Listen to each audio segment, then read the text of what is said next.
Hello, my loves. Welcome back to the Relationship Rehab podcast. And welcome if you're new here. My name is Samantha. I'm an attachment trauma therapist.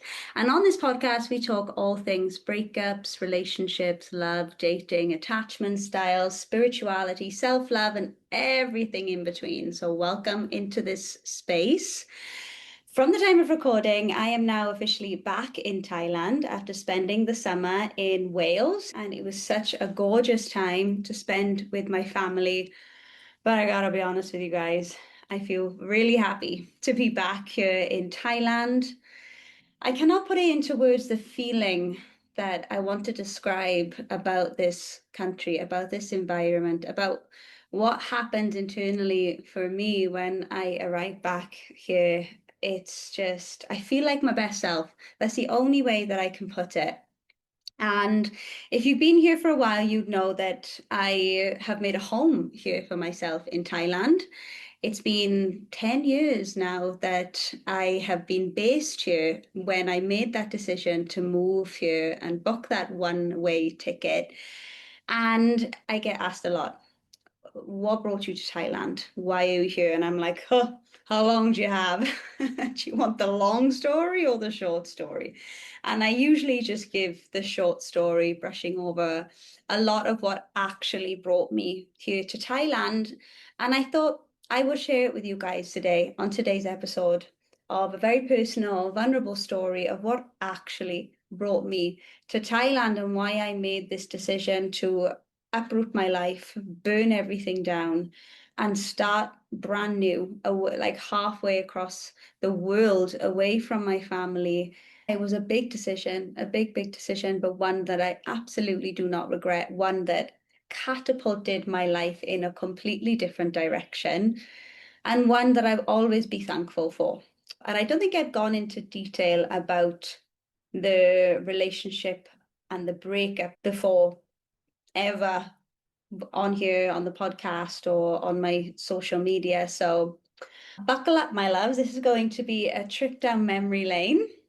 And I'm excited to share this episode with you guys because I know a lot of you are still in that space of being in a toxic relationship with someone who's more predominantly avoidantly attached, and you're wondering, is there hope? Is it going to work out? How can I disintegrate this relationship? How can I move forward? Everything just seems so scary. And I remember being in that space as well. So I hope that by sharing my story, my experience, it gives you some hope as well. Because when I was in that space of not knowing what to do about this relationship and then going through the breakup itself, everything fell apart quite literally. And I had to go into this cocoon in order to go through metamorphosis and come out the other side, this beautiful butterfly, which is how I see breakups. Really and truly, I've always said that breakups are the ultimate breakthrough in life. They are so powerful and so spiritual that when you use them correctly and alchemize the pain into power, it completely transforms your life. And this episode is going to take you through my story of how that happened.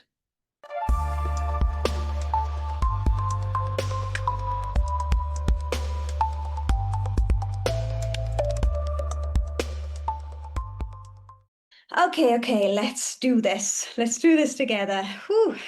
Okay.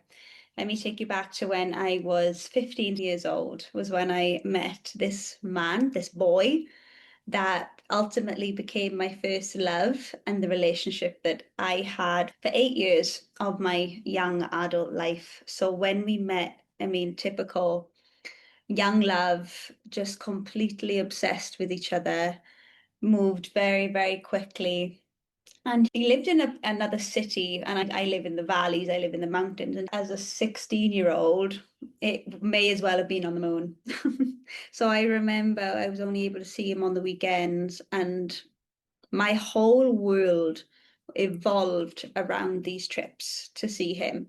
He became my world. I stopped hanging out with friends. Like all my weekends were taken up by him and the relationship. So I never really had that episode of my life where I went out partying with friends. That came a bit later. But I didn't have those teenage years because my weekends were all with him. We were obsessed with each other and just couldn't get enough of each other. And I remember tricking both sets of parents in missing the bus, so we had to sleep over each other's houses so we could have more than just the day. We would do anything and everything to be with each other. I was so in love to the point I felt so sick. And I stopped eating and I couldn't focus in school. I remember being pulled in by my head of year because he was concerned that I was falling behind on my studies, and I was a good girl in school. I loved studying, I loved school, and I was falling behind and I was isolating myself from friends because I didn't want anything to get in the way of being with this boy. And a couple of years goes by, I reach the age of 18 and I have to make a decision whether or not I go to university. Now, this was the first real big red flag. Now, I'm not saying there were not no small red flags at the beginning and for those first 2 years.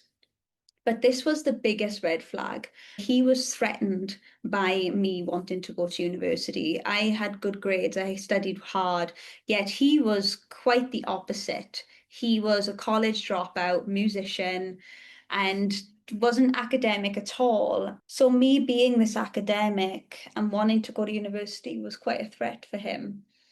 But I remember romanticizing that. I remember thinking, oh, he doesn't want me to go away. And when I say go away, guys, I was only going down the road. I was going to be 30 minutes from where I lived in university. And I chose that university because I wanted to stay close to family and to him. I wanted to stay close. But that was still not enough for him. Looking back, he didn't support me. He didn't want the best for me. He felt threatened by my progress, by my success. And ultimately, he gave me an ultimatum. He said, if you go to university, I'm breaking up with you. And he worded it in a way of like, I can't be apart from you.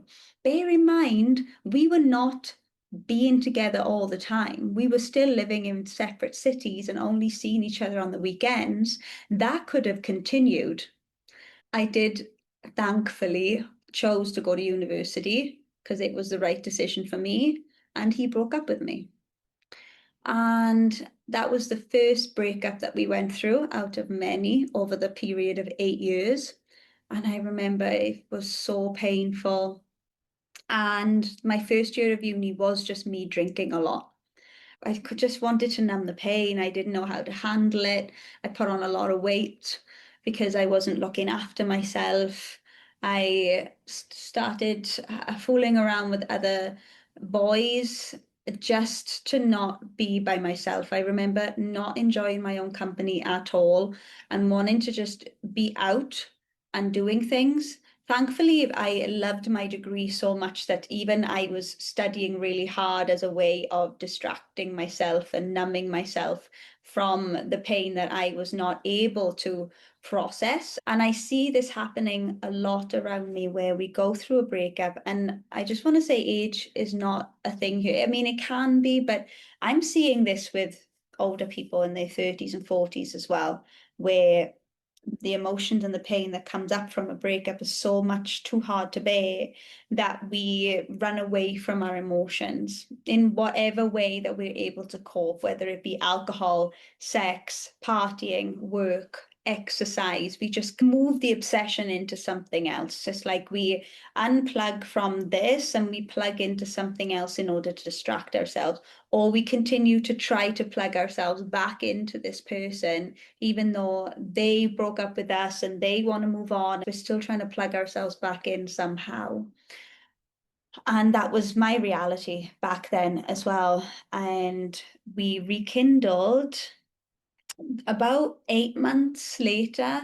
I remember it was actually his mother. Oh my gosh, yes, it was his mother that reached out to me and invited me to the caravan. And in Britain, we love our caravans. It's like our holiday homes. And she invited me. Bear in mind, we haven't spoke for 8 months. And of course, I'm going to go because I miss him and I want to get back with him. So I go, we have the best time, and we're back together. And I remember there being a girl that really didn't like me in the caravan park. And I was like, I just don't understand why, but hey. And one evening she came up to me and she said, Are you his girlfriend? And I said, Yeah. Basically, he had slept with her. The details are quite fuzzy. I wasn't sure whether he slept with her before I came back on the scene or during that summer as we were rekindling. And I'll tell you why the details were so fuzzy, because here comes big second red flag number two. I confronted him about it. I said, This girl's come up. She's told me this information. He starts losing his shit. He starts smashing things and shouting and calling her names and being like, Oh my God, I can't believe she's saying this. I'm like, Well, is it true then? And he just could not answer me. He's like, Well, yeah, but it's not like that.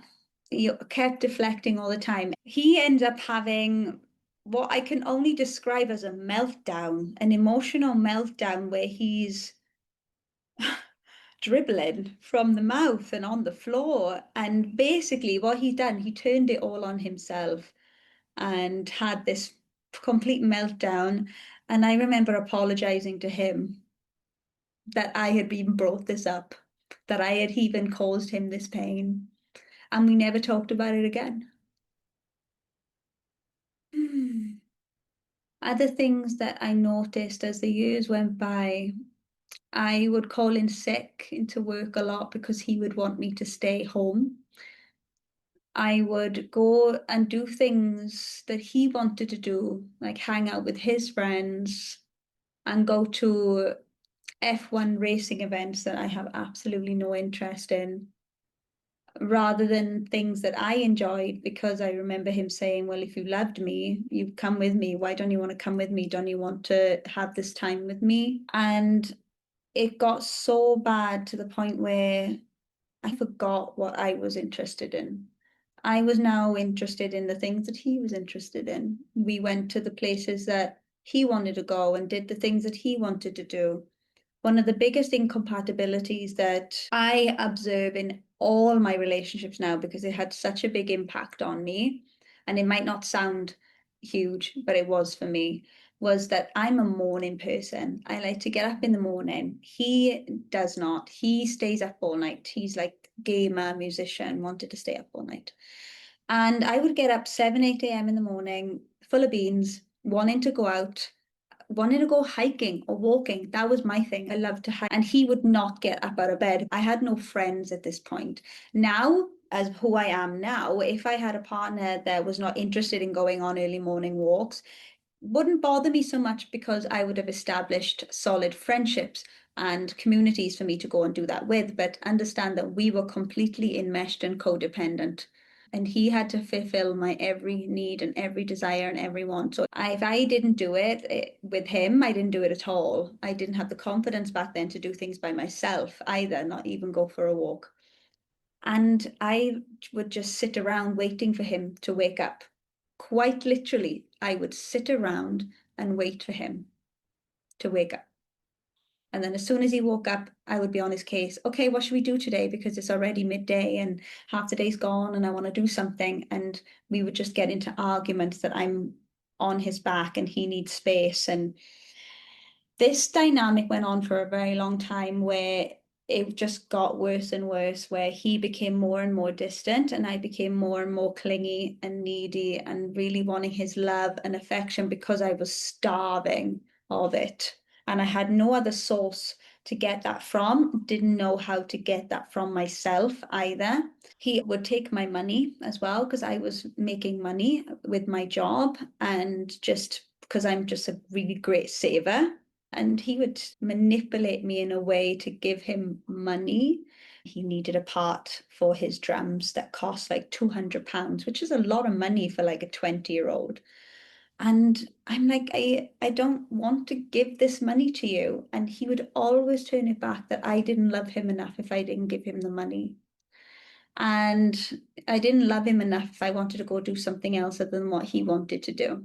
And I ended up breaking my own boundaries all the time. He had all my money, all my time, all my energy, everything. Fast forward to the age of 21. I graduate university. I remember him not being that happy for me. He's like, okay, okay, you got a piece of paper. He would always downplay my achievements. Doesn't mean anything. Again, because he's threatened of my success and achievement. And as always, I would make excuses for him. I would say, oh, well, that's just who he is. I just got to accept him because I love him so much. And I know deep down he is proud of me. And this is the thing, there was glimpses. And this is what keeps us in these dynamics, in these relationships, because there are always glimpses, there are always good times. A lot of people think when they hear stories like this from their friends, from podcasters and coaches, that why didn't you leave if it was that bad? But it wasn't. It wasn't all that bad. Yes, we had these pockets of bad times and red flags and abuse and neglect. There were also incredible times, but they were very far and few between. But they were enough to keep us in. They were breadcrumbs. It was enough to keep us sitting at the table, to keep us fed and alive, shall we say, but in a state of starvation as well. So we're constantly looking for more and more of these breadcrumbs because we really want the loaf. We may have got the loaf when we first met them. They may have given us the whole loaf then. And we have that in our mind now that we want to get back to that space where we were just consumed with so much goodness. And now we're starving and living in hope that it's one day going to come back to us. If only we can suppress these parts of us and do more of this, do less of that. And we're always looking at ourselves of what we can change to make the situation better. But because we're not getting through to them, because they are not in a state of willingness to change and do something about their behavior and their beliefs and their choices, we feel powerless around that. We can't force anybody to change. We can't force anyone to look at their shit. And in that moment, a healthy, secure, dynamic person would be like, okay, well, I know I can't do this. And I know this isn't working anymore. I know it's not compatible. I know it's not healthy. And now I need to think about walking away. But when you are in a codependent, anxiously attached state with a fear of abandonment and rejection, with this person chipping away at your self-worth bit by bit, chipping away at your confidence, I don't think anybody could truly understand what it feels like to be in that space unless you've been in that space. It's so easy to say to somebody, well, if it's that bad, just leave. So I wanted to just put that in there that there's always some good times. It's just enough to keep us at the table, keep us in the dynamic. So I leave university and I get a really good job in social work. And I start to build my way up, get promoted. And we started to consider our own place, whether we were going to rent. But I had money, I had savings. So I decided that I would put it towards a deposit for a house. So we went ahead and I used my money to put the deposit down.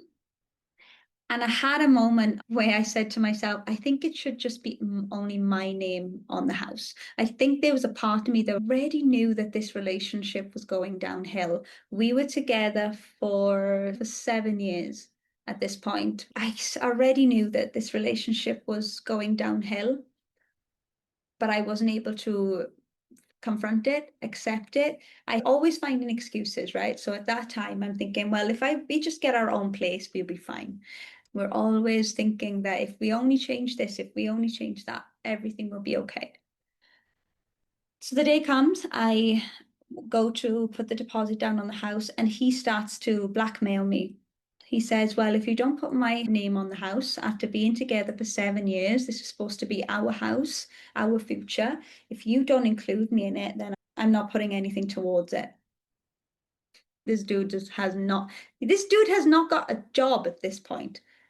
Put what towards it? Anyway, so he's like, I'm not going to do nothing for the house. I'm not going to do any painting. I'm not going to buy any furniture. I'm just going to do nothing. Basically, what he's saying, I'm just going to sponge off you if you just put your name in the house. And of course, I'm like, no, I'm going back into that ideal romantic vision that I have of us having a house and decorating, just really projecting all these visions and fantasies that I have about our relationship progressing into something so amazing. And I feel so much compassion now as I'm reflecting on my younger self. She really wanted this to work so badly. And she was really living in a fantasy, really hoping that that fantasy would come true with the man that she loved, hoping that if she was more of this and less of that, that he would finally give her the love that she deserved.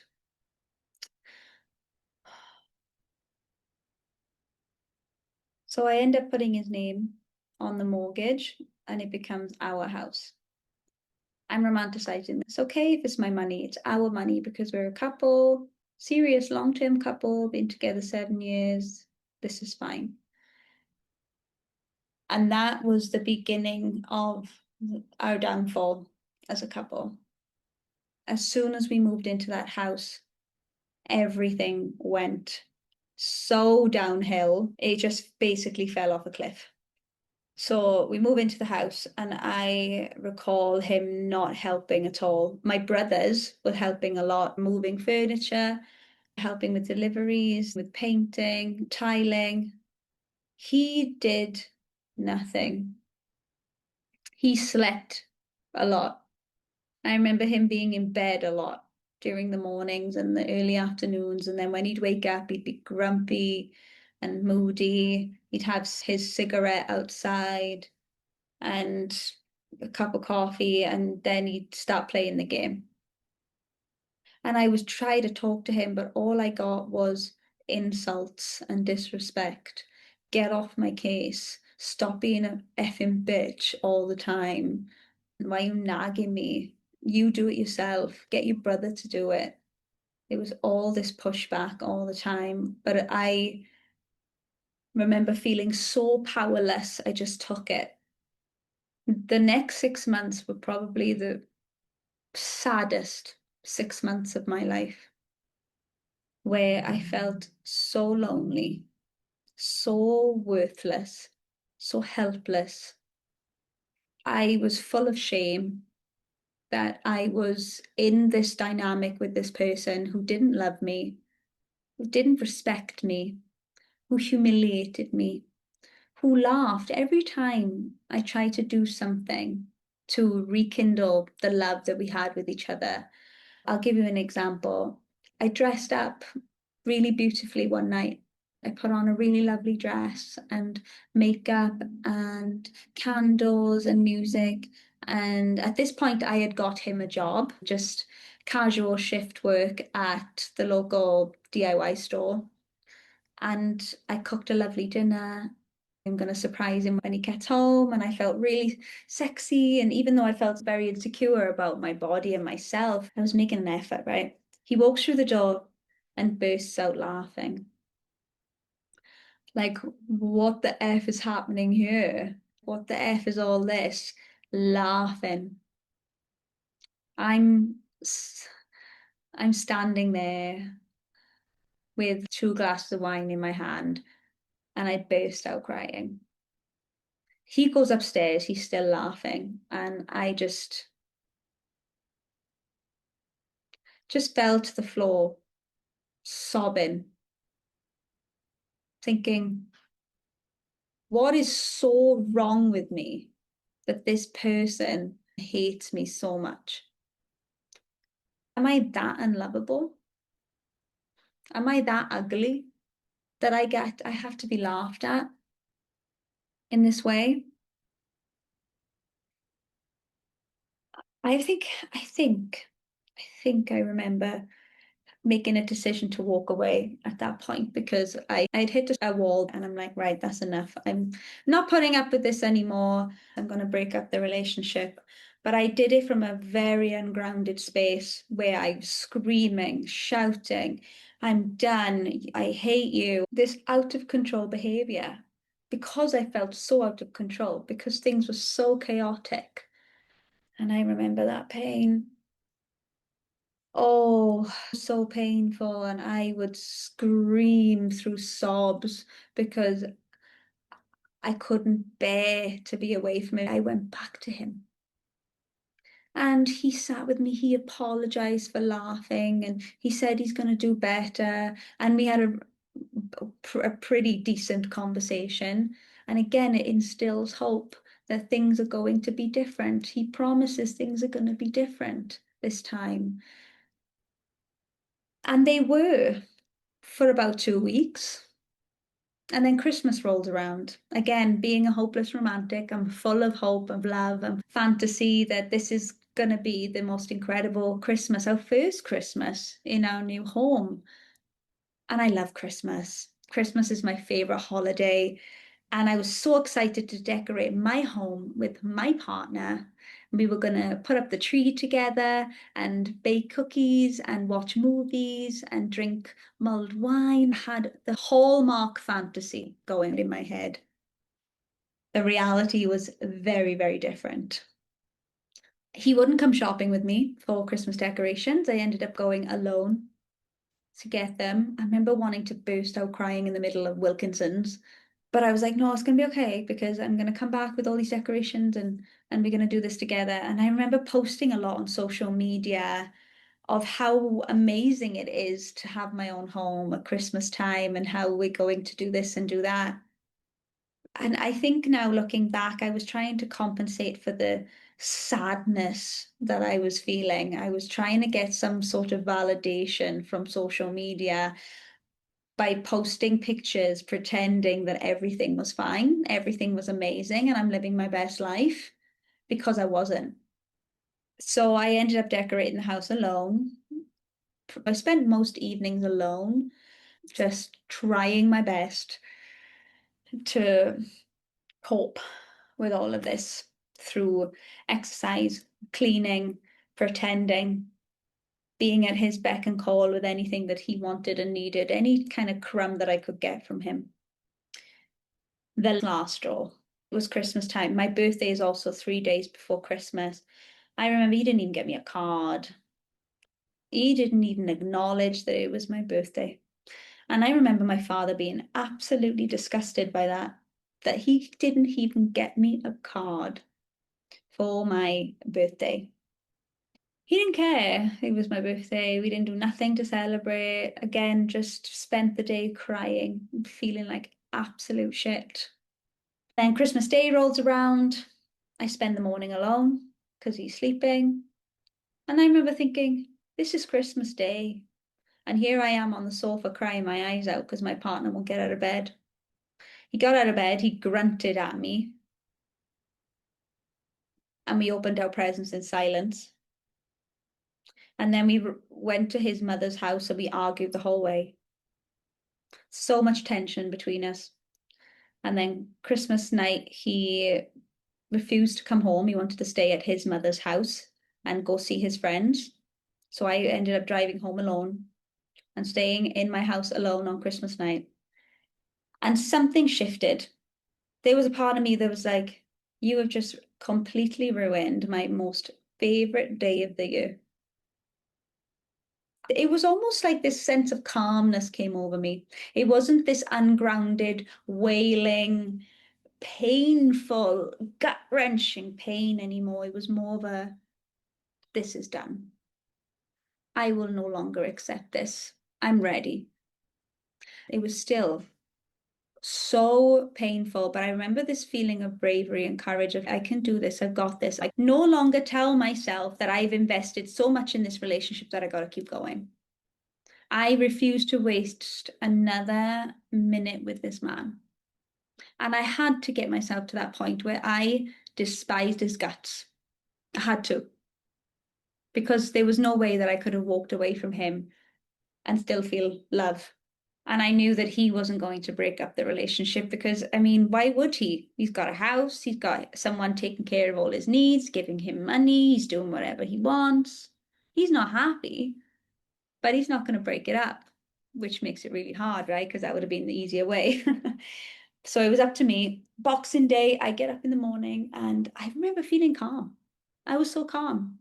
I was rehearsing what I wanted to say to him in my mind when he gets home, and I put on something that made me feel good, put makeup on. He comes through the door. I tell him to sit down. He's like, oh, here we go. I think I know what's coming. I said, yes, you do know what's coming, and this relationship is over. I'm so proud of the younger me in that moment. I didn't cry. It would have been fine if I did, but I didn't cry. I was so confident, even though inside I was cracking open and falling apart and screaming, holy hell. I was calm. This is done. We're over. I need you to move your stuff out. And he's like chuckling. He's like, okay, fine, whatever, bitch. And he goes, he leaves, and that's when I start to fall apart. This gut-wrenching pain of, oh my God, what have I done? Let me go and make it better.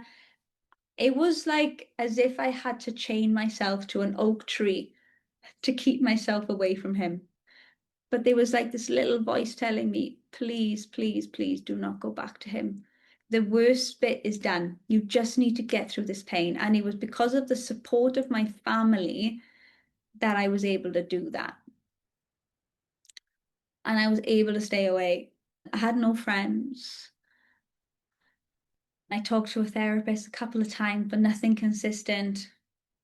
It was just through sheer determination and grit and bravery that I was able to stay away from him. And then came the year of battling to get his name off the mortgage. He completely disappeared, and his whole family turned against me. They said that I ruined his life because when I broke up with him, he went off the rails. He got fired from his job because he just didn't turn up. He crashed the car that I bought him. He went back to drugs. His mother didn't know where he was. He was dossing at someone's house. And he just completely went off the rails. And she tried to blame me for all of that. This is how he is responding to this breakup, but that is not on me. I was dealing with my own shit. At this point, I didn't know who I was. I had zero self-worth. I would look at myself in the mirror and cringe. I didn't recognize myself. I was so disconnected from myself.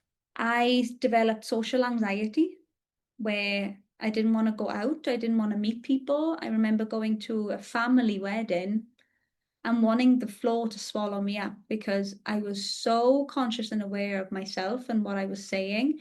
And whenever someone looked at me, I froze. It was so uncomfortable.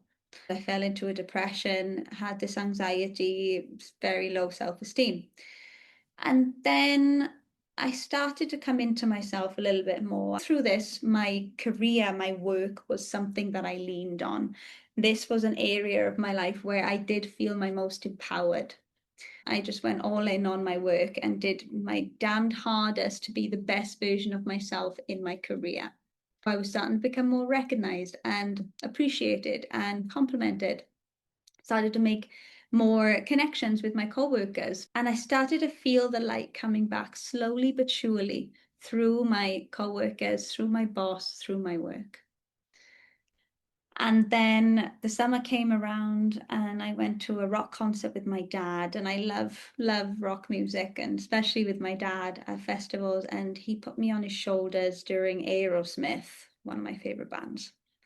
And I cried with so much joy. I haven't felt joy for so many years.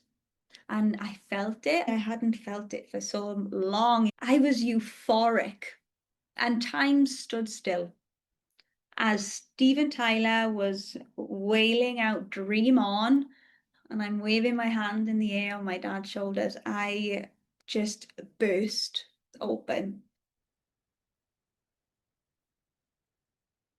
And I think it was in that moment and a couple of days afterwards, as I was riding this feeling of euphoric and joy, I recognized how suppressed I had been with this man, with this relationship, and how lost I became.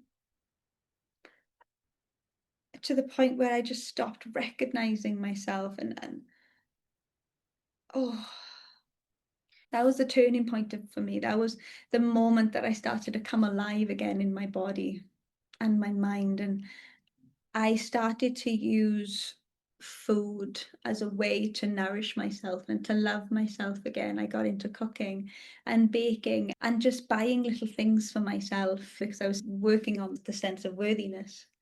I wanted to show myself appreciation, something that I was starved of for so long. And I just go heads deep into a healing journey where I'm downloading and printing off all these quotes, sticking them up all over my wall, and doing things again that just brought me joy. I went back to the gym, started buying flowers, started going out with friends to see music, and life felt so incredible. And I remember thinking I need to mark this occasion. So I went and got a tattoo, a tattoo that says free, and there's loads of birds around it. It's on my ankle. I started to talk about what I have been going through. And this is what I want everybody to recognize if you're going through a breakup. What a lot of people say is return back to yourself. I don't want you to return back to yourself. I didn't want to return back to myself, who I was when I was 15 years old. Look at all these lessons that I've gone through. I need to evolve into a different version of myself, not go back to who I was. I didn't want to be that woman. I wanted to be a more evolved woman who wasn't going to make the same mistakes again, who wasn't going to fall back into that pattern, that trap. And I went heads deep into self-love. I started to travel. I started off with a couple of trips in Europe with some friends, and then I decided to go to America to do this big road trip. It was a dream of mine and something that I've always wanted to do was to travel, but he never wanted to travel with me. And I'm like, screw it, I'm gonna go. And that trip cracked me open as well. I just had all these moments over the next 2 years after the breakup, all these moments that completely cracked me open and opened my eyes, opened my heart, opened my body up to new experiences and new possibilities and opportunities of what life could bring. And one significant one was when I was sleeping under the stars in Monument Valley and hadn't seen anything like Monument Valley. Again, just cried. I stayed up all night and I was having this conversation with God. I was thanking Him from the depths of my heart that He teared me away from that relationship, that He built me back up because all the pieces were just completely smashed to the floor. I had to build myself up piece by piece, but He was there with me. And I was praying and I was comforted by Him. He is close to the brokenhearted, and I really felt that.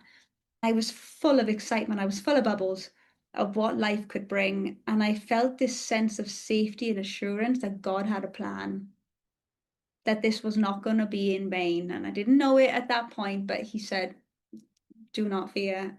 This is the beginning. So buckle up and get ready because you're in for the most incredible chapter of your life. I went back to America for a couple more summers because I loved my career. I loved my job. But I remember reaching a point where I was thinking, I don't want to go back to Wales.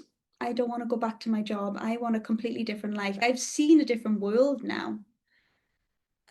And that's what a breakup does. It opens your world, it opens your perspective and your mind. You have to fall apart into a million pieces, go through that excruciating pain in order to get to that point where you are like a phoenix rising from the ashes. You are no longer your old self. You are an evolved version of yourself who cannot go back to an old life. And that's how it felt for me. I just couldn't go back to my old life. It did take me a while to get to the decision, to make the call, to quit the job, to book the one-way ticket. I didn't know what I was going to do. It was a girl that I met at summer camp in America. She started talking about teaching abroad. So I was looking at this option with her, again, romanticizing. We could do this together because still at this point, I didn't know if I could do things by myself. And I started looking more seriously into it. And I'm like, this could be an option, you know.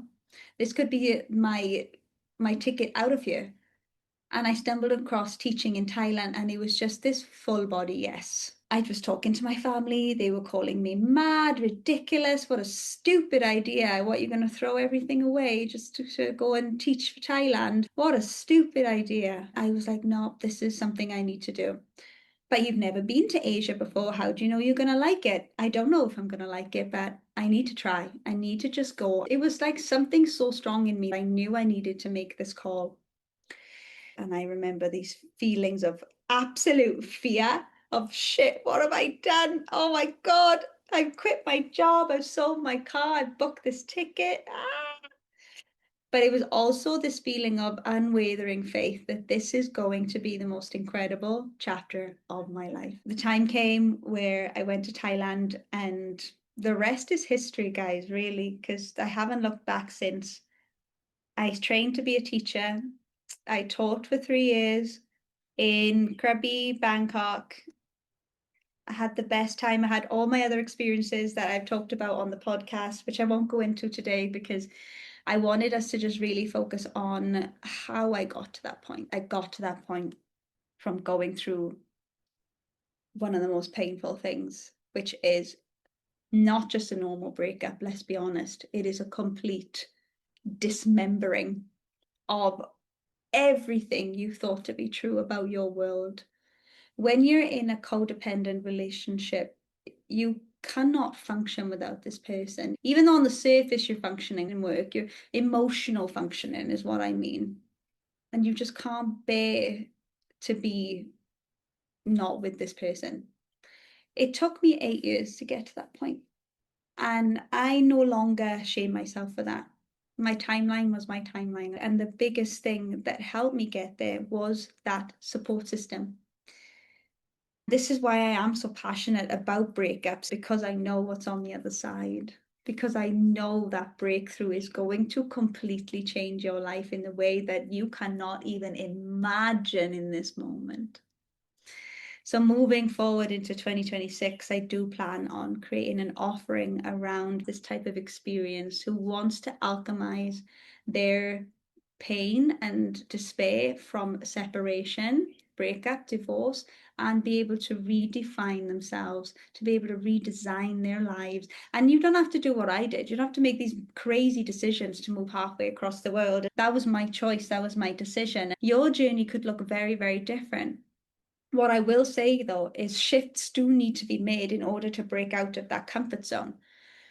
Because when you have made your identity, the relationship and your partner, and you find yourself in a space just like me where you don't know who you are anymore, that is a really great place to begin because you get to define who that is. And that's another great thing about travel is no one knows you. You get to define who you are. And you get to develop this whole new personality, and then it ingrains in you, and that becomes who you want to be. So for me, the truth for me was that I had to completely remove myself. But for you, it could be just new environments, new habits, wearing a different style of clothing, go to the gym. Like all of these different things are all aspects of what it means to build up a new identity after a relationship breakdown. So I want to anchor something in, repeat something again. Relationship breakdown, breakups and separations, even though it feels like in the moment that it's the end of the world, it's actually the beginning. And if you're in this space right now, I know you're in a lot of pain, but I'm also so excited for you. And please, I urge you to just put things in place for yourself to process the pain so it doesn't become stored trauma. It doesn't become internalized and ripples into the next relationship. Because this happened to me as well, where I internalized a lot of the experience that I went through. And when I got into the next relationship, I was so fearful that it was going to happen again, that I sabotaged it, that I tried to protect myself in ways of maintaining all this control, emasculating him, hurting him before he could hurt me, rejecting him before he could reject me. So I don't want that for you guys. I don't want you to take baggage into the next relationship. So put things in place. And like I said, I'll be creating an offering now coming into 2026. And if you're listening to this at a later time, the links may already be in the show notes. So you can integrate this experience and blossom from it as well. So, whew, wow. Whew. That was intense for me to take myself back there. Because this is the thing, it's been 13 years. It doesn't even feel like a part of my life, even though I know it is, you know?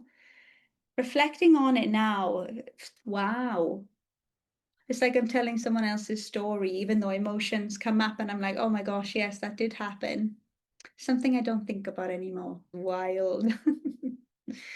Anyway, as always, I'd love to hear from you. I'd love to hear your comments, your stories, your insights, your breakthroughs listening to this episode. And I've started to get myself into a habit as well where I'm doing IGTV lives on my Instagram as a way of connecting to you guys as you listen to this episode. If you have questions or you just want to chat about it and tell your story, you can come and join me on an IGTV live on Instagram. Until next time, my loves, thank you so much for joining me here. Thank you for giving me the space to tell my story. And I really hope that it has supported you in some way and has given you some hope and insight on your journey to healing. Sending you all the love. Thanks so much for tuning in to this episode on the Relationship Rehab podcast. If you really enjoyed this episode, it would really mean a lot to me if you was to share this episode with a friend who really needs to hear what has been talked about today, and also to rate and review this podcast. Hit that subscribe or follow button so you don't miss any new episodes coming out. And as always, I'd love to hear from you. Drop a comment and let me know what your biggest takeaway was from this episode.